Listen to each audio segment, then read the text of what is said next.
Bem, nessa aula de hoje nós vamos falar da teoria de Gauge, que descreve o modelo padrão.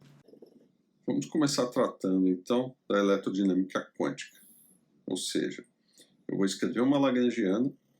Essa lagrangiana envolve apenas férmions, por exemplo, elétrons, e exigindo a invariância de Gauge, ou invariância de calibre no português, a gente vai obter a eletrodinâmica quântica.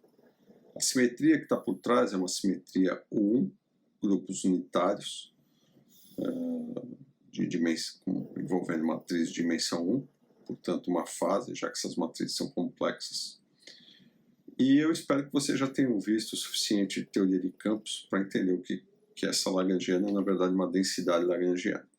Para o caso dos férmions, ela é escrita dessa maneira por uma razão muito simples. Eu conheço a equação de Dirac, eu sei como é a mecânica quântica relativística para um férmio. E eu posso garantir para vocês que essa forma da lagrangiana, que envolve o férmio psi, que é psi bar, e matrizes de Dirac, que são matrizes 4x4, a derivada del mi menos a massa da partícula, multiplicando por psi, que de novo é um campo, por exemplo, o elétron. Se eu fizer uso da equação de Euler-Lagrange, eu obtenho com essa lagrangiana a equação de Dirac. Tá bom? Bem, sendo que isso daqui são matrizes 4x4, é óbvio que esses objetos têm a dimensão de um vetor com 4 componentes. Na verdade, são componentes complexas, que é o chamado spinor de Dirac, que representa qualquer partícula carregada. Aqui, carregada ainda não, vai ser carregada depois que eu exigir uma simetria 1. E que carga que vai ser essa? Depende do que eu quiser falar. Por exemplo, se eu tiver uma simetria global, onde esse psi, que é o campo do meu férmio, se transforma dessa maneira, ele vai para um psi' que é e elevado a i q epsilon vezes psi de x, onde q é a carga que eu estou interessado em descrever, e epsilon é o parâmetro da transformação, que nesse caso é uma constante. O psi barra, como o psi barra está associado ao psi, o psi barra é psi Dagger, ou seja, o hermitiano conjugado, complexo conjugado em transposição, vezes a matriz gama zero, matriz de Dirac gama zero. Então a transformação para o psi barra vai envolver o complexo conjugado dessa transformação, portanto vai ser e elevado a menos i q epsilon. Esse x aqui não é nem trivetor, nem somente uma única componente espacial x, mas representa um quadrivetor x-mi. Essa é a notação que eu estou usando. Enquanto simetria é global, isso pode estar descrevendo qualquer número quântico. Por exemplo, se eu estiver falando do elétron, pode ser o número leptônico do elétron, que é uma quantidade conservada, que não envolve nenhuma interação por ser uma simetria global. No entanto, quando eu exijo que a simetria seja local, a gente viu que a invariância para uma transformação desse tipo envolvia incluir um campo, um potencial vetor, potencial escalar. A mesma coisa vai acontecer aqui. Se eu quiser descrever, por exemplo, a carga elétrica, então a simetria U1 vai ser a simetria U1 de carga elétrica. E o campo que eu estou introduzindo é o campo que descreve o eletromagnetismo, o potencial vetor, potencial escalar do eletromagnetismo. Em outras palavras, eu posso introduzir um quadrivetor cujas componentes temporal vai ser o potencial escalar e as componentes espaciais, potencial vetor, descrevendo o fóton, que é a partícula associada ao eletromagnetismo. Exigir que a lagrangiana de Dirac se transforme por uma transformação local leva a um problema. Primeiro porque a derivada do termo psi, do campo psi, ela não vai se transformar multiplicativamente. Em que sentido? Essa derivada não vai simplesmente para uma exponencial vezes a derivada. Ou seja, quando eu derivar, o fato da exponencial depender do parâmetro depender de x, eu vou ter algo desse tipo. Exponencial, derivada do campo psi, mais um termo I, que é essa carga elétrica, ΔΜi epsilon vezes psi. Para que ela fosse multiplicativa, eu deveria parar aqui. Mas a verdade é que eu tenho esse termo extra que é necessário eliminar. De outra forma, aquela lagrangiana não vai ser invariante. Basta substituir lá e ver que vai sobrar um termo desse tipo. O que a gente faz, então? A gente já sabe qual é o procedimento. A gente introduz um potencial vetor e um potencial escalar através do quadrivetor da μ, onde a componente temporal vai ser o potencial escalar e a componente espacial vai ser o potencial vetor. Então, as transformações de gauge para esses potenciais estão resumidas nessa expressão, ou seja, o campo AμI vai para o campo AμI mais um ΔΜi vezes o parâmetro da transformação epsilon. O que a gente observa é que se a gente redefinir a nossa derivada dμ para o que a gente chama de uma derivada covariante, Δμi menos I, que AμI, o nosso campo psi vai se transformar multiplicativamente quando eu tiver uma derivada covariante atuando nele. Ou seja, essa derivada covariante de psi vai para I elevado a Q epsilon de x vezes a própria derivada covariante de psi. Em outras palavras, exigir invariância de gauge para a lagrangiana de Dirac é não apenas transformar o campo psi dessa maneira, mas introduzir uma derivada, trocar nossa derivada ordinária por uma derivada covariante, onde aparece o campo AμI, sendo que o campo AmI se transforma, como a gente viu antes, por uma transformação de gauge.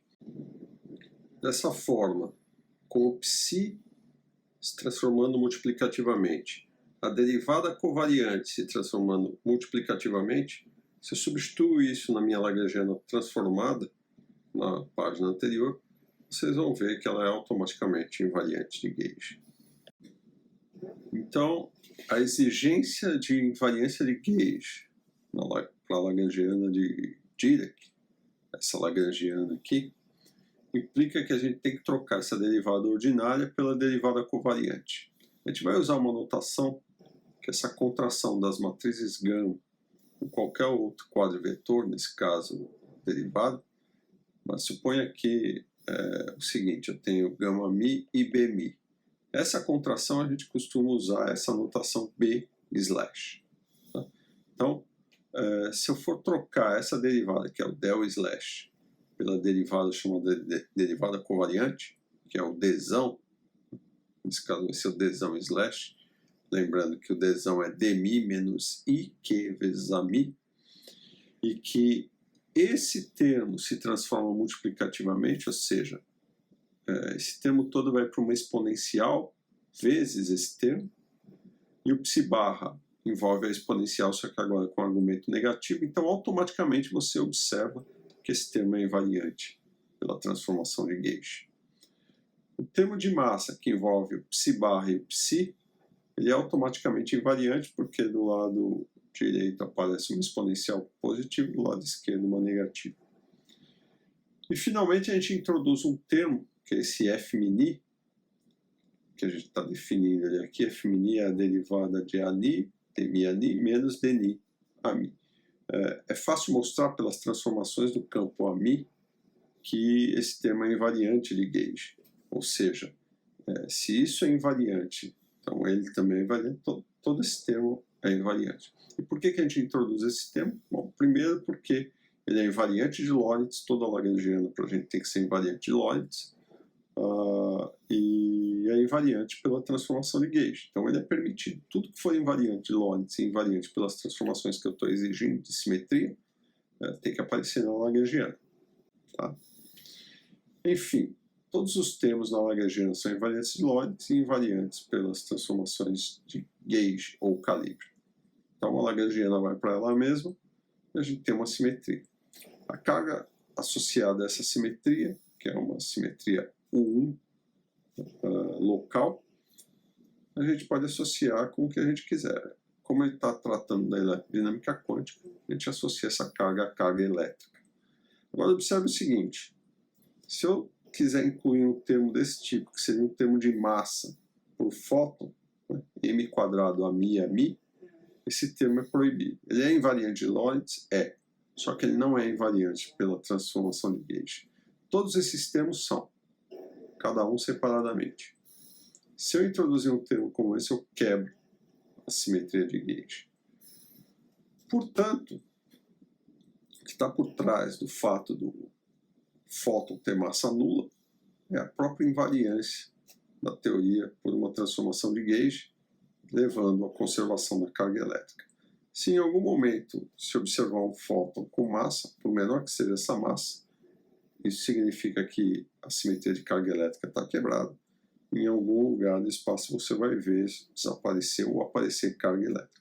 Claro que se isso acontecer, tem que ser numa quantidade extremamente pequena, uma vez que até hoje isso não foi observado, então existem limites muito fortes para quanto deveria ser essa massa. Tá?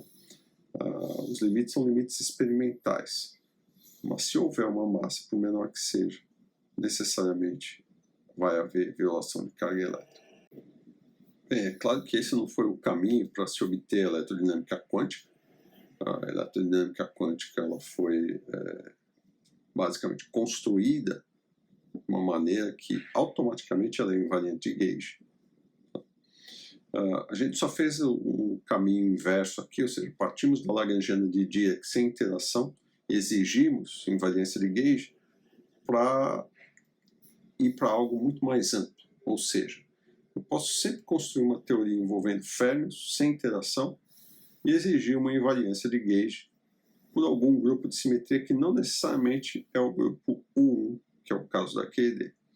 Será que isso vai me levar a novas interações? Se isso acontecer, de fato, eu tenho um princípio, que é o princípio de gauge, que é muito poderoso. Ele deve servir para qualquer outra situação e não somente para QED. E isso nos dá, de novo, poder de predição muito grande. Tá?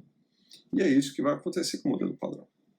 O modelo padrão vai ser uma teoria envolvendo férmions, que vão ser os leptons, os quarks, e vai se exigir algum tipo de simetria unitária, que não necessariamente é só uma simetria U1, e isso vai levar a interações novas que devem descrever as interações fracas e as interações fortes. Esse é o caminho que a gente vai seguir. Tá?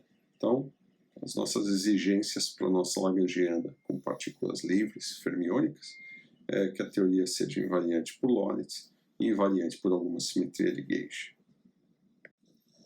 Mas antes de prosseguir para essas teorias um pouco mais complexas, deixa eu ressaltar alguns pontos importantes aqui.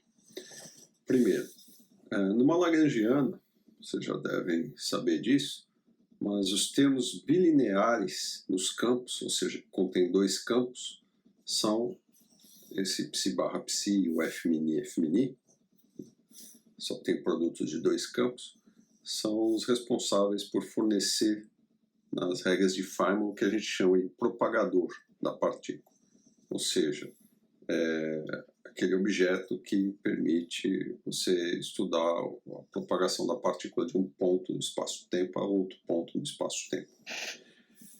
Os outros termos trilineares, quadrilineares, representam interações da sua teoria. Nesse caso da eletrodinâmica quântica, nós temos apenas um desses termos presentes na teoria, que é esse daqui, ó, psi barra, A e psi. Ou seja, dois campos fermiônicos e um campo fotônico, o campo do fóton. Portanto, as interações possíveis nessa teoria envolvem necessariamente sempre dois férmions e um fóton. Em outras palavras, isso vai levar as regras de Feynman, envolvendo o vértice da teoria, ou seja, a interação, a intensidade da interação, que é dada por essa carga elétrica, vezes, como aqui o campo do fóton tem uma matriz gama-mi contraída com ele, vezes uma matriz gama-mi. Essa é a estrutura do vértice dessa teoria. É uma das estruturas não a mais simples, mas é uma das mais simples que aparece nas teorias que a gente lida da natureza. Bom, isso é importante para você poder obter as regras de Feynman da teoria e escrever todos os diagramas dos processos que você tem interesse. E de uma maneira que você não deixe escapar nada. Tá? Ou seja, tudo que é possível você deve ser capaz de tirar apenas olhando para quais são os vértices da sua teoria. Então, de maneira diagramática, eu posso escrever, por exemplo, aqui o propagador do férmio, no caso um elétron, é uma linha cheia com uma seta indicando a direção do fluxo do momento. Isso descreve uma partícula se a linha do tempo estiver da esquerda para a direita, e se essa seta estiver invertida com essa mesma linha de tempo, descreveria uma antipartícula. O fóton é indicado por essa linha ondulada, de novo, fóton se propagando, e ambos esses termos, esses diagramas, eles advêm dos termos bilineares da Lagrangiana. Ou seja, esse aqui vem do psi barra psi, e esse daqui do F', F'. E eles vão ser introduzidos nos diagramas de uma maneira bastante simples, conectando as linhas externas, que são as partículas que você vê nos estados iniciais e estados finais. E como eles se conectam através do vértice da teoria que a gente acabou de comentar. No caso da QED, é um fator I que você multiplica por aquele fator que aparece na Lagrangiana, que seria a carga elétrica vezes a matriz γ. Então, para QED, esse ponto de encontro das três linhas, dois férmions e um fóton, indica que eu tenho que ter um número associado a isso, que tem uma estrutura matricial, que é a matriz γ de Dirac. E esse número é o fator I vezes a carga elétrica. E para QED só existe esse. Então, qualquer diagrama que eu escrever envolvendo eletrodinâmica quântica tem que necessariamente envolver apenas esse vértice e esses propagadores. Eu não posso escrever qualquer coisa, como eu disse antes, como, por exemplo, um férmio produzindo um par de fótons. Isso não existe. Tá? Com isso, eu sou capaz de escrever vários processos em eletrodinâmica quântica, fazer os cálculos das amplitudes de espalhamento usando a teoria da matriz S. Não vou fazer isso daqui, eu só estou indicando quem são as regras de Feynman para que você possa fazer isso. Bem, essas regras de Feynman são úteis para escrever, por exemplo, os diagramas de algum processo que eu tenho interesse.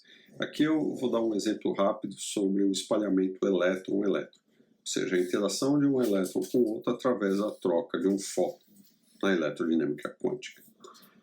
Essa linha de cima é um elétron viajando, então, partícula externa chegando, outra partícula externa chegando, são dois elétrons. Eles trocam um fóton entre eles e continuam viajando.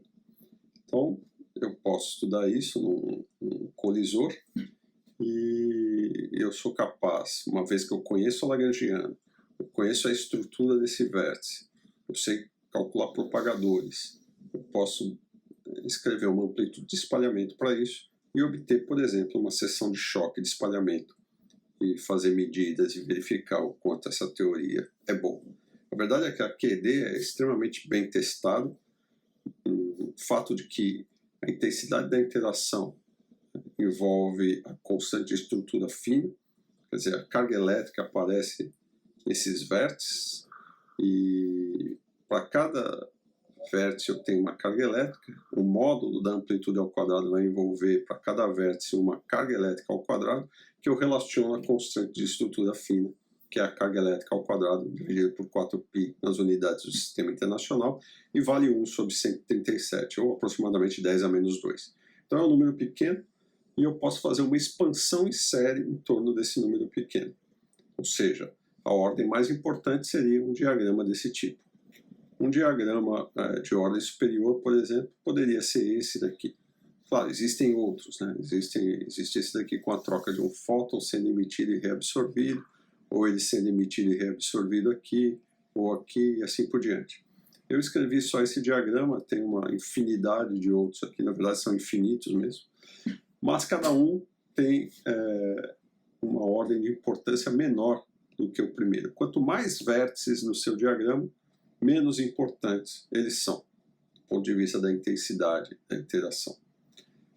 Porque lembre, cada fator alfa que aparece é 1 sobre 137. Então, quanto mais vértices, eu vou ter um produto de 1 sobre 137, é uma determinada potência sempre maior. Ora, o problema está no seguinte: isso daqui me dá um valor finito, eu sei calcular, não tem problema nenhum para minha amplitude. Só que quando eu vou para ordens superiores, que envolvem esses chamados loops, eu vou ter integrações no momento, só que essas integrações envolvem varrer o momento linear de menos infinito a mais infinito. E essas integrações geralmente são divergentes. Tá? E essas divergências são um problema para qualquer teoria física. A gente não quer nenhuma quantidade que saia finita, porque isso não tem significado físico. A vantagem é que, sendo a QED uma teoria de gauge, ela tem uma simetria por trás, e essa é outra importância da simetria de gauge, ela implica que essa teoria é renormalizável. O que significa isso? Significa que esses infinitos eles podem ser absorvidos nos parâmetros da teoria. Eu posso redefinir os parâmetros da teoria e eliminar essas divergências e assim calcular todos os processos que eu quiser, todos os parâmetros físicos, e eu vou obter resultados finitos. Isso é o que eu chamo de uma teoria renormalizável. E o que está por trás de uma teoria ser renormalizável justamente é o fato de que ela tem essa invariância de gauge. Tá? Então são duas coisas que estão conectadas, invariância de gauge e renormalizabilidade. E, por outro lado, eu posso construir uma teoria que é invariante de gauge, mas com termos não renormalizáveis. Ou seja, isso seria uma complicação porque eu já perderia o poder de predictibilidade da teoria, embora algumas dessas teorias efetivas, que a gente chama, sejam bastante úteis a baixas energias, mas elas perdem a validade a partir de uma certa escala de energia. Então, o último passo que está faltando para a gente poder escrever as simetrias de gauge do modelo padrão das interações eletrofracas e fortes é falar das teorias de gauge não abelianas. O que são essas teorias e por que eu preciso delas? Então vamos estudar o caso, por exemplo, do próton e do nêutron. São chamados nucleons de maneira genérica, porque eles têm uma massa muito próxima. Massa muito próxima da massa do nêutron. Dá a entender que, por exemplo, se não tivesse a interação eletromagnética, ou em particular se não tivesse a carga do próton, se eu desligasse a interação eletromagnética, eu não ia ver muita diferença entre o próton e o nêutron. Do ponto de vista das interações fortes, eles seriam apenas duas componentes de uma mesma entidade. É como, por exemplo, o elétron e seu spin para cima e spin para baixo. É o mesmo elétron, só que em dois estados diferentes. Quando eu enxergo o próton e o nêutron dessa maneira, eu posso associar a eles um campo psi, onde a componente de cima desse vetor psi, eu associo ao próton com uma quantidade que eu chamo de isospin, em analogia com spin, mais meio, e o nêutron com isospin, menos meio. Então isso aqui nada mais é do que um vetor com duas componentes, onde cada uma das componentes é um dos nucleons. Né? E quando eu ligo a interação eletromagnética, deve aparecer a diferença da massa entre esses dois, eles não são mais um estado degenerado, e essa simetria de isospin ela é quebrada, mesmo que de uma maneira bastante suave, né, por uma diferença de massa pequena. Então, desse modo, se eu colocar o próton e o nêutron com a mesma massa, esquecer essa pequena diferença de massa, eu posso escrever uma lagrangiana para esses nucleons, uma lagrangiana livre, que é uma lagrangiana de Dirac, onde os psis são o próton, o campo do próton, e o campo do nêutron. Então veja que são duas lagrangianas de Dirac, para o próton e para o nêutron, somadas. Se existe essa simetria, eles têm a mesma massa, essa massa é a mesma, então eu vejo que eu ainda posso escrever isso de uma maneira mais compacta, em termos desse objeto com duas componentes, que é um vetor, e cada um desses termos aqui estaria multiplicado por uma matriz de identidade 2 por 2 para que tenha a dimensão correta, né? Para que isso aqui tenha uma forma matricial, quer dizer, no final isso aqui é visto como um número, mas se isso daqui é um vetor, isso é um vetor, isso daqui é uma matriz, né? Se isso é um vetor com duas componentes, isso aqui é uma matriz 2 por 2. Então o que eu quero dizer é que essa matriz de identidade tem dimensão 2 por 2, multiplicando a massa e o termo de derivada. Enfim, isso é uma situação em que eu posso usar uma teoria de gauge não abeliana. O que é uma teoria de gauge não abeliana? Está associada a grupos unitários que não são o grupo 1. São os grupos S ou N, por exemplo. O menor deles seria o SU2, que tem a ver com as matrizes unitárias 2 por 2, que é o que se encaixa muito bem para essa situação onde eu atuo em objetos que são 2 por 2.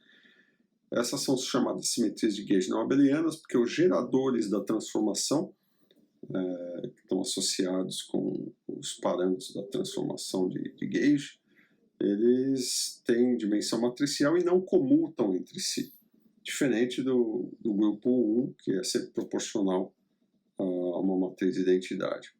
Tá? Então, abeliano comuta, não abeliano não comuta. Essa é a grande diferença entre esses grupos. Estou falando aqui de uma maneira bastante rústica, mas eu espero que vocês consigam captar a ideia. Bem, como a lagrangiana para esses nucleons é uma lagrangiana de Dirac livre, eu automaticamente posso associar essa lagrangiana a uma simetria global do tipo 1. Ou seja, se eu fizer as modificações do psi indo para o psi multiplicado por uma fase, e obviamente o psi bar pela mesma fase, só com o sinal oposto no argumento, automaticamente a minha lagrangiana transformada, em termos dos campos transformados, vai ser igual à lagrangiana não transformada, ou seja, eu tenho uma invariância por uma transformação global, quando o alfa é constante. No entanto, eu posso ir além e posso fazer como no caso da QED e exigir que esse parâmetro da transformação seja constante, dependa das coordenadas do espaço-tempo. Mas antes de fazer isso, eu posso aqui lembrar de uma aplicação importante, né, para essa simetria global, essa transformação de fase global. Por exemplo, o número bariônico. Próton e nêutron têm número bariônico igual a 1. Então, essa simetria global serviria muito bem como a simetria de número bariônico. Eu teria, então, a quantidade conservada, que é o número bariônico, que garante a estabilidade do próton. Nessa situação de uma transformação local, se a teoria for de novo abeliana, ou 1, eu posso introduzir o fóton, por exemplo, e fazer com que esses campos interajam com esse campo vetorial. Bem, isso não vai ser interessante, primeiro porque o nêutron ele não tem carga elétrica, a carga dele é nula. Então, essa invariância não vai se aplicar ao nêutron. Não pode ser transformado por uma transformação eletromagnética. No entanto, eu posso pensar na seguinte coisa. O meu campo psi, sendo um dubleto, como a gente chama, ele pode ser transformado agora não por uma simetria 1, mas por uma simetria SU2. Significando o quê? Que o meu parâmetro alfa da transformação não vai ser simplesmente um único parâmetro alfa de x, mas vai ser um conjunto de parâmetros com índice A. Para cada valor desse índice A, eu vou ter um parâmetro diferente que depende das coordenadas, multiplicado por uma matriz que é o que a gente chama de gerador da transformação. Essas matrizes, né, que são os geradores do grupo SUN, elas têm esse índice A e o A varia de 1 até n quadrado menos 1, que é o número de geradores do grupo. Então, para cada gerador, eu vou ter um parâmetro da transformação. E esses geradores obedecem a uma relação de comutação, que é I, FABC, chamada constante de estrutura do grupo, vezes o próprio gerador, o índice C. Para cada grupo de simetria, eu vou ter um conjunto de constantes de estrutura diferentes. E a dimensão dessas matrizes que aparecem aqui vai depender da representação que eu escrevo os meus campos. Embora o grupo tenha uma dimensão definida, as representações podem ser a menor representação, por exemplo, no caso do SU2. A menor representação é formada por matrizes 2×2. Mas eu posso representar os elementos do grupo em termos de matrizes maiores, até a dimensão indo para infinito, se eu quiser. Geralmente, em física de partículas, a gente trabalha com as menores dimensões possíveis. Então, a menor delas, que define o grupo, é o que a gente chama de representação fundamental. No caso do SU2, são as matrizes de Pauli, que tem dimensão 2.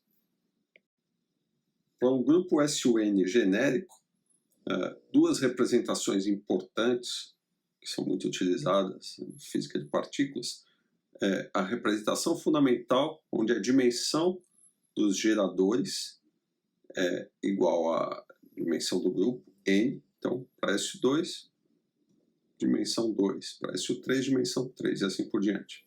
São as menores representações dos grupos SUN.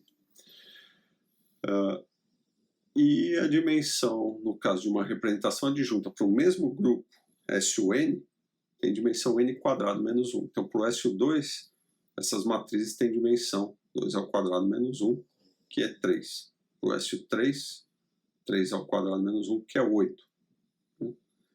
Que é a representação, por exemplo, onde vivem os bósons de Gage, é a chamada representação adjunta, como a gente já vai ver. Outras representações, em qualquer outra dimensão, são obtidas a partir de produtos de representações menores. Eu tenho certeza que a maior parte de vocês já viu isso quando estudou mecânica quântica, no problema de adição de momento angular. A álgebra de momento angular é uma álgebra de SU2, tá? Ou a isomórfica a ela, que é o SO3. De qualquer forma, você tem relações de comutação entre os geradores de momento angular, que são basicamente as mesmas relações de computação para as matrizes de Pauli. Enfim, quando você quer, por exemplo, adicionar momento angular, pense em duas partículas de spin meio, né, que são dubletos de SU2, spin para cima e spin para baixo, então formam dubletos. Então, se você fizer o produto de uma representação dubleto com outra representação dubleto, ou seja, spin meio vezes spin meio, o que você vai obter são duas representações desconexas. Uma é a representação singleto e a outra é a representação tripleto. Tripleto está associado com spin total igual a 1 e o singleto com spin 0. Então, você está obtendo representações maiores, que é a representação tripleto, a partir do produto de duas representações menores, que são as representações dubleto. Aqui é a mesma coisa, só que um pouco mais complicado, porque eu estou falando de grupos genéricos SUN. Tem toda uma álgebra por trás que não vale a pena entrar aqui nos detalhes, porque não tem tempo também, mas que vocês devem estudar em teoria de grupos e nas álgebras de Lie. Muito bem. Como existem n² menos 1 parâmetros, que são os alfa A, então isso significa que para cada parâmetro eu vou ter um bóson de Gage associado. Lembrem da QED. Lá só tinha um parâmetro alfa, tinha um bóson de Gage, que era o fóton. Para as teorias SUN, eu vou ter n² menos 1 parâmetros e, portanto, eu vou ter n² menos 1 bósons de Gage. E isso nada mais é do que a representação da dimensão, a dimensão da representação adjunta. Ou seja, uma vez que eu sei qual é o grupo, eu sei quem é a representação adjunta, eu sei quantos bósons de Gage eu tenho na minha teoria. Então, definir o grupo de simetria é, ao mesmo tempo, fixar qual é o número de bósons de Gage que vão interagir com a matéria nessa sua teoria.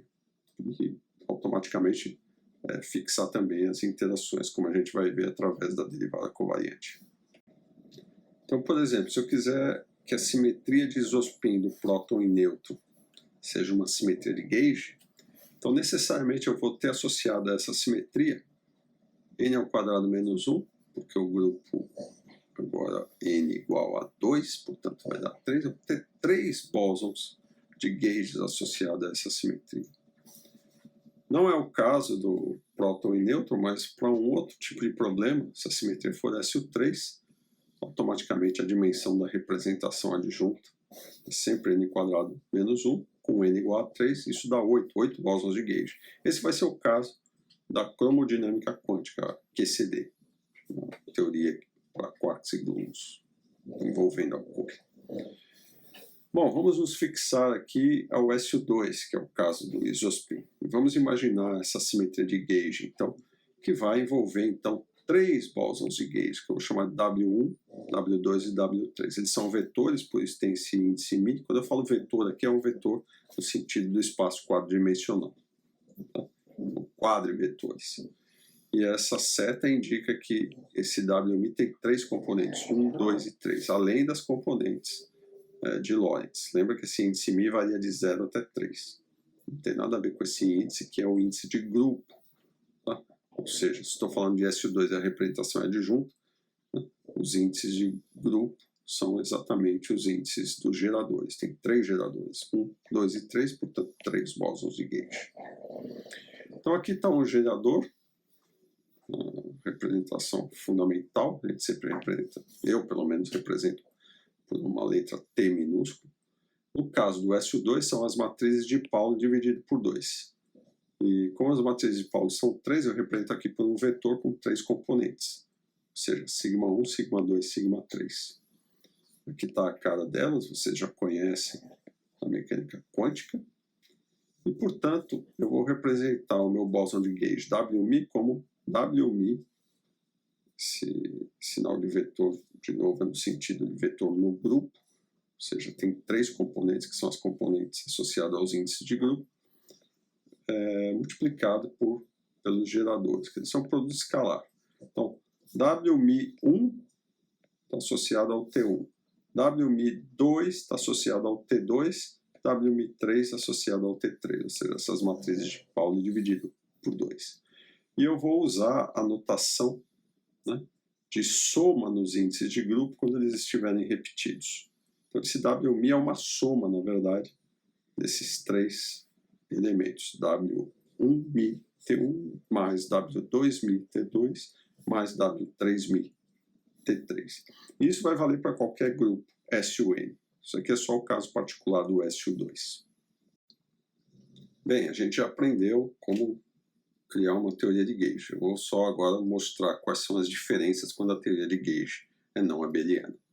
Então, para que a nossa lagrangiana seja invariante por SU2 de isospin, eu vou fazer uma troca da derivada ordinária por uma derivada covariante. Só que agora eu não tenho simplesmente um campo de Gauge, eu tenho n² menos 1, multiplicado cada um deles por uma matriz que é um gerador do grupo. E as transformações desses W's, Wm', I aqui é o índice que eu estou usando no lugar do índice de grupo, vai ser muito parecido com o que a gente tinha antes. O próprio W, a parte que envolve a derivada do parâmetro da transformação, αi, que só está colocado de uma maneira um pouquinho diferente, 1 sobre a constante de acoplamento. Essa constante de acoplamento tem a ver com a intensidade da interação. E a grande diferença que não existia na QED é um termo que aparece devido a essa constante de estrutura, que tem a ver com as relações de comutação dos geradores, né? E envolve também o campo de Gauge. Muito bem, isso é ausente na QED porque esse F é 0 para QED. E o psi', como antes, é uma exponencial vezes o psi. O termo cinético, que no caso de uma teoria abeliana é somente esse termo, tá, para o bóson de Gauge, ele aparece agora com mais um termo que envolve 2 bósons de Gauge e a constante de estrutura. Então, quando eu construir o termo cinético da teoria, F∈A vezes F∈A, 2 F∈, vocês vão ver que vão aparecer, além das interações dos bósons de Gauge com férmions, porque isso daqui aparece multiplicando os férmions, vai aparecer a interação de bóson de Gauge com bóson de Gauge. Por exemplo, esse termo ao quadrado ou esse termo vezes esse. São 4 bósons de Gauge e esse vezes esse 3 bósons de Gauge. Então vai ter interações que não existiam na QED, que são as interações dos próprios mediadores da interação. Isso é uma característica diferente que tem efeitos fantásticos para o modelo padrão. Tá? Para o SU2, essa conceito de estrutura é simplesmente o tensor completamente antissimétrico, epsilon i jk, que é igual a zero se algum desses índices está duplicado, né? II ou JJ, e é igual a 1 se estiver na ordem cíclica, 1, 2, 3, e menos 1 na ordem trocada, por exemplo, 2, 1, 3. Observe, o nosso dubleto de nucleons envolvendo próton e nêutron, existem dois tipos de interação. Uma delas vai trocar o próton pelo nêutron e necessariamente envolve uma partícula que carrega a carga elétrica, porque o próton tem uma carga positiva e o nêutron carga nula. Posso chamar essa partícula de pion+, né, quando eu transformo o próton no nêutron. Em outras palavras, a carga do próton, o próton perde uma carga positiva, né, e se transforma num nêutron. Ou pion- quando é o contrário, o nêutron perde a sua carga negativa, então sobra uma partícula com carga positiva. Esses pions mais e menos são combinações lineares dos W1 e W2, dessa maneira. E o π0 vai ser o W-3. O π0 ele passa do próton para o próprio próton. Então é uma interação do próton com o próton. A interação de próton com nêutron envolve π mais e π menos. O problema é que esses pions devem possuir massa. Por quê? Porque a interação é de curto alcance. Só que a invariância de gauge exige a ausência de qualquer termo de massa para os campos vetoriais, como a gente já viu no caso daquele. Agora, o problema maior é, claro, eu estou tentando descrever uma teoria dos nucleons, mas o fato é que essas partículas não são partículas elementares. Essa ideia toda funciona muito bem, mas eu quero utilizar essa ideia não para nucleons, mas sim para partículas elementares. Mas tudo que eu preciso está aqui. Então, a única coisa que está faltando é escrever a teoria envolvendo leptons e quarks em vez de prótons e nêutrons. Existe toda uma história por trás de como foi construída a estrutura de grupo para o modelo padrão. Eu não vou poder entrar nessa história, mas vamos resumir o que é essa teoria quântica para o modelo padrão. Em termos dos grupos de simetria, eu tenho aqui o SU3, que está associado à cor, portanto as interações fortes, e a sua constante de acoplamento vai ser uma constante de acoplamento para interação forte. O SU2, esse L, está associado com o fato de que os meus leptons e quarks vão aparecer em dubletos de mão esquerda. Então, os dubletos são a representação fundamental de SU2. E o 1 tem a ver com uma outra carga que a gente chama de hipercarga, não é a carga elétrica.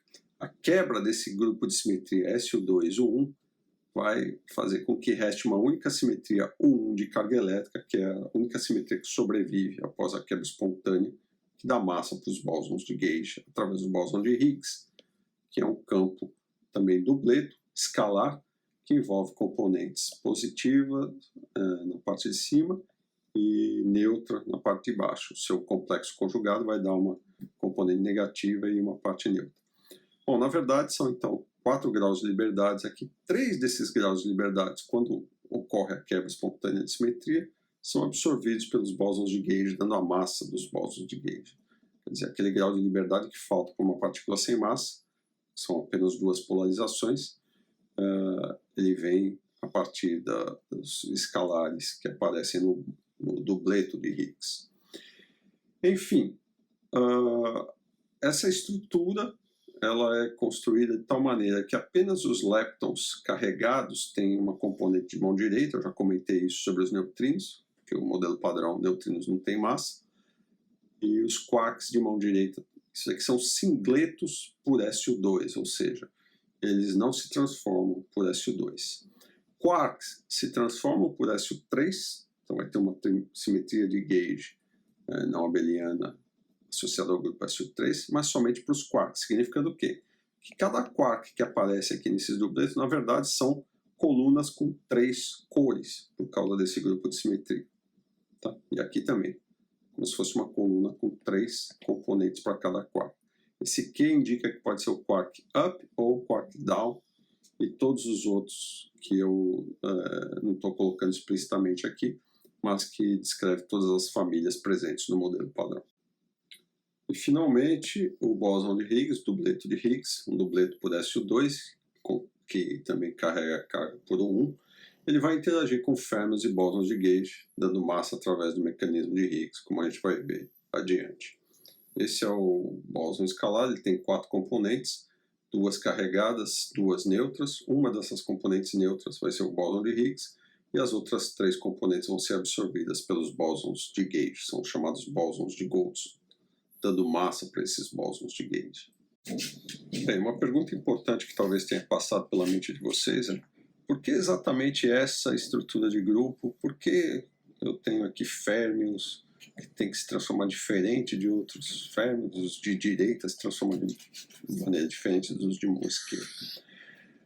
Bom, a estrutura SU3 eu não vou discutir muito aqui, mas tem a ver com a natureza da cor, as interações fortes, e melhor desses grupos que se encaixam para descrever os quarks conhecidos e as suas interações é o grupo SU3 de cor, tá, envolvendo 8 gluons. Porque você pensa nos quarks como tripletos de cor, e as combinações possíveis vão te levar aos hadrons conhecidos, cuja cor total deve ser nula, porque você não vê a cor em detectores, tem a questão do confinamento. Mas mais importante que é essa estrutura de gauge aqui, em que apenas alguns tipos de leptons e quarks se transformam por ela, que são os de mão esquerda, enquanto os de mão direita são singletos. Isso tem a ver com o fato de que a paridade é violada nas interações fracas. E para que isso seja colocado no modelo padrão, é necessário que partículas de mão direita interajam de maneira diferente do que as partículas de mão esquerda. É isso que a violação de paridade implica. Tá? A gente já viu isso, pelo menos de maneira breve, lá a respeito dos neutrinos, inclusive concluindo que você não tem neutrinos de mão direita, pelo menos até então foram observados, e o modelo é construído dessa maneira. Então, quer dizer, se justifica colocar as partículas de mão direita se transformando de maneira diferente para poder violar a paridade. E isso vai ter consequências. Por exemplo, os bósons de gauge W, que vão aparecer, são partículas carregadas, eles não vão interagir com as partículas de mão direita. É uma predição do modelo, uma predição que também é verificada experimentalmente. Quer dizer, a estrutura que vai aparecer dos bósons de gauge aqui já é uma predição. Né? Novos bósons de gauge, o W+, W- e Z0, são predições do modelo, que também foram observadas com as massas que foram esperadas para eles, uma vez que você conhece alguns dos parâmetros da teoria, você é capaz de determinar que massas seriam essas. Então, buscar esses bósons de gauge foi feito na década de 80, década de 90, principalmente depois de ter descoberto o W e Z, você construiu uma máquina específica só para produzir Zs, que era o LEP, Large Electron Positron Collider. E, bom, essas são algumas das predições, mas outros grupos poderiam oferecer predições semelhantes, né? As grandes diferenças vão aparecer nas interações, que a gente vai olhar mais adiante. Cada grupo vai oferecer uma estrutura diferente para as interações. E, como é fato já estabelecido, essas interações correspondem às predições dessa teoria que a gente chama de modelo padrão eletrofrágil, cuja essa forma final foi dada basicamente por 3 personagens importantes, que é o Sheldon Glashow, Steven Weinberg e Abdus Salam. Os 3 dividiram o prêmio Nobel por proporem esse modelo, essa estrutura, e futuramente o Higgs, associado ao bóson de Higgs pelo mecanismo para dar massa para as partículas. Mas vamos ver então a estrutura desse modelo de maneira um pouco mais detalhada. Bem, aqui nós temos a Lagrangiana com completa do modelo padrão para os leptons e quarks, invariante por simetria de Lorentz, invariante pelo grupo de simetria SU3 de cor, por SU2 de sabor, por U1 de hipercarga. Essa primeira linha envolve os termos cinéticos para os bósons de Gauge da teoria. Esse primeiro termo são os termos cinéticos para W1, W2 e W3, que também apresenta as autointerações desses camaradas, como a gente discutiu agora há pouco. Esse segundo termo tem a ver com o grupo U1. Então, isso aqui é o grupo SU2, esse aqui é o grupo U1, é um termo abeliano. Então, parecido com o termo cinético do fóton, não tem interação entre os Bs. E o último termo é o termo para os gluons, ou seja, interação forte, interação que envolve cor. São 8 desses termos, tem 8 valores distintos para esse índice alfa. E, novamente, é uma teoria não abeliana, SU3 de cor, e, portanto, tem autointeração entre os gluons, que são os bósons de Gauge dessa teoria. A segunda linha dá os termos cinéticos e de interação dos férmions com os bósons de Gauge. Esse termo que só tem a derivada é o termo cinético do férmio. Os termos que envolvem os Ws e os Bs, SU2 e U1, são as interações desses bósons de Gauge com os leptons e quarks, certo? Esse L significa, de uma maneira geral, leptons de mão esquerda e quarks de mão esquerda. Para os leptons de mão direita e quarks de mão direita, nós temos uma interação somente com o grupo U1, porque as partículas de mão direita são singletos por SU2 e por SU3. Não, por SU3 não, desculpa, só por SU2. Aqui só aparece o grupo U1 porque a parte de cor ela vai estar mais adiante nesse termo. Então, leptons interagindo com o campo B e quarks de mão direita interagindo com o campo B, além do termo cinético para os termos de mão direita. Essa terceira linha é a lagrangiana para o dubleto de escalares, que envolve o bóson de Higgs. Esse primeiro termo é a derivada covariante, uma vez que o bóson de Higgs se transforma por SU2 e por U1, então ele interage com os bósons de Gauge desses grupos de simetria. E esse potencial do campo de Higgs, ele envolve o termo de massa, que é um μ quadrado vezes φ ao quadrado, e o termo de autointeração do bóson de Higgs com ele mesmo, então lambda φ a quarta. Esse penúltimo termo é o termo de interação dos quarks de mão direita e esquerda com os gluons. Eles interagem da mesma maneira, direita e esquerda com os gluons. São 8 gluons aqui, e esse índice TA são os índices de grupo. Na verdade, aqui devia ser AA ou alfa-alfa. Tem um erro de impressão. E, finalmente, esse termo é o chamado termo de Ucal, lagrangiana de Ucal, que mistura férmions de mão esquerda com férmions de mão direita através da interação com o bóson de Higgs. Esse primeiro termo, G1, está associado com os leptons e quarks de mão esquerda e direita. Isso aqui é, na verdade, uma matriz de acoplamentos de Ucal, diagonal no modelo padrão. E esse segundo termo ele só existe para os quarks no modelo padrão, tá? Porque somente os quarks up existem com mão direita. Os leptons tipo up, ou seja, isospin mais meio, fraco, seriam os neutrinos, e os neutrinos não têm mão direita no modelo padrão. Então, por isso que os neutrinos não ganham massa, porque eles não vão ter um termo desse tipo para dar massa para eles. Essa massa só aparece depois da quebra espontânea de simetria do campo escalar que está aqui. Esse φC é, na verdade, um campo que está associado com o conjugado desse, por isso esse C que aparece. Tá certo? Então essa é a lagrangiana completa do modelo padrão, que possui a invariância das simetrias desse modelo, que é o SU3, SU2, U1, e a invariância de Lorentz.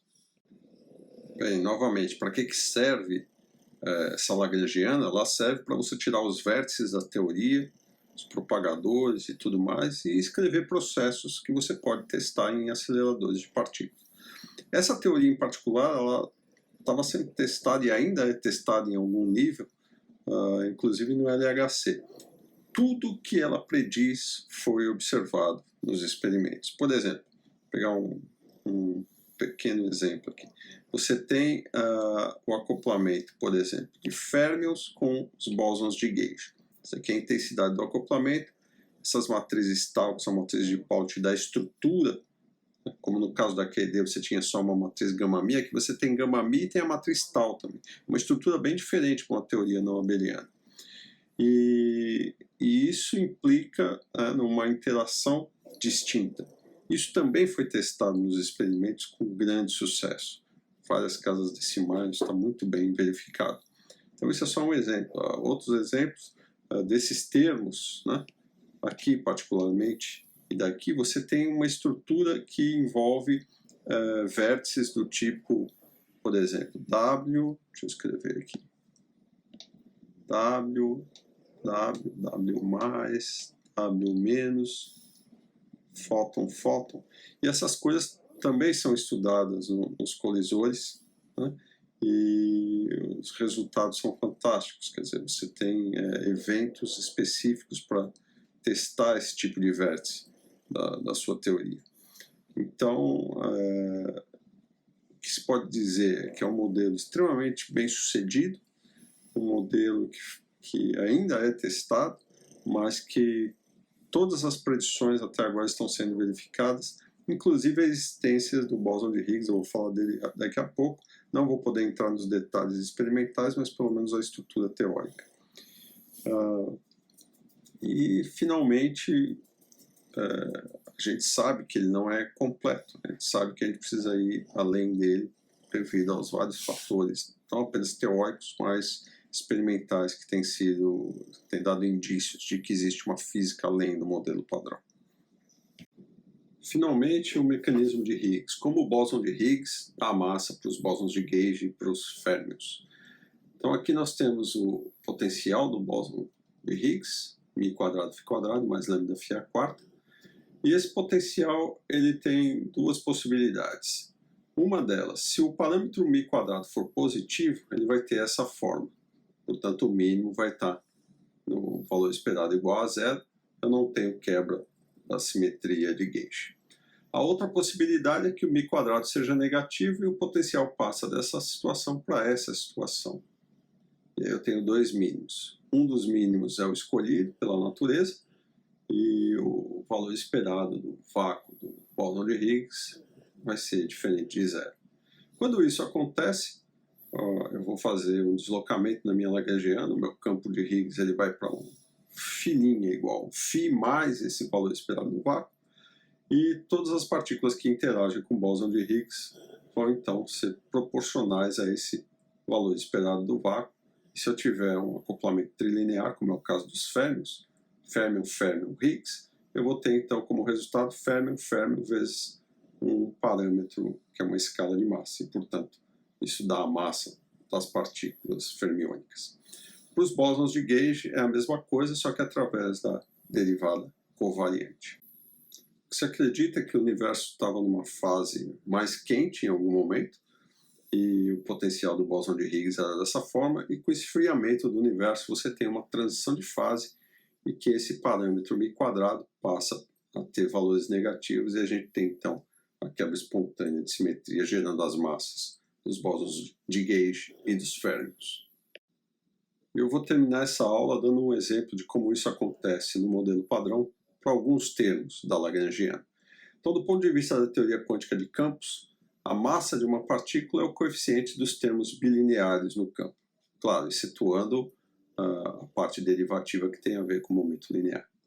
Então, tome, por exemplo, esse trecho que aparece na Lagrangiana do modelo padrão, se vocês abrirem explicitamente, W mais W menos, φ0, φ0, que é o campo do Higgs, cujo acoplamento é G² da interação fraca. Tá? E o outro termo envolve o elétron, por exemplo, de mão esquerda e o elétron de mão direita, como φ0, com uma constante de acoplamento de Yukawa YE. Então, quando eu tenho a quebra espontânea de simetria, esse φ0 adquire um valor esperado no vácuo, que é V sobre raiz de 2. V é da ordem de 256 GeVs. Em outras palavras, o meu campo φ0 vai ser substituído pelo campo do Higgs, mais esse valor esperado no vácuo sobre raiz de 2, e a parte imaginária que, na verdade, vai ser absorvida pelo Z0 dando a massa do bóson Z. Quando eu faço isso, substituo nessa lagrangiana, aqui sobra um acoplamento com o Higgs, tá? E o outro, por exemplo, um valor esperado do vácuo. Essa é uma possibilidade. Isso me dá uma interação dos Ws com o bóson de Higgs, que são 3 campos. Um outro termo possível é V quadrado sobre 2, W mais W menos. Portanto, esse fator aqui na frente é equivalente à massa ao quadrado do bóson W. Então é assim que a massa do W, por exemplo, é gerada. E da mesma forma dos outros bósons de gauge. Já no caso do elétron, quando eu pego apenas o valor esperado do vácuo, eu vou ter o valor esperado do vácuo sobre a raiz de 2 vezes uma constante de Yukawa. Isso daqui deve ser idêntico à massa ME do elétron, ou meio MeV. Outro termo possível é o Higgs acoplando com um elétron de mão esquerda e mão direita, dando a interação do bóson de Higgs, que vai ser proporcional à massa porque ele é proporcional a YE. Então, se a massa é proporcional a YE, eu posso escrever esse acoplamento como um acoplamento proporcional à massa. Enfim, esse é o mecanismo de quebra espontânea de simetria que dá massa tanto para bósons quanto para os férmions. E eu adoraria poder falar mais, falar principalmente dos resultados experimentais que corroboram essa teoria maravilhosa e fantástica que é o modelo padrão. Na minha opinião, a teoria mais arrojada que a mente humana foi capaz de criar. Criar, não, descobrir talvez. Mas, infelizmente, o tempo não me permite. Então, eu sugiro que vocês façam muitas leituras em torno disso. Tem uma bibliografia extensa. Em particular, os livros de Langacker sobre o modelo padrão, o livro do Chris Quigg, que explicam em detalhes, de maneira muito mais rica e profunda, tudo isso que eu falei aqui. Espero que tenham aproveitado, que tenham entendido um pouco do que é essa teoria, e bom proveito, e obrigado pela atenção de todos vocês.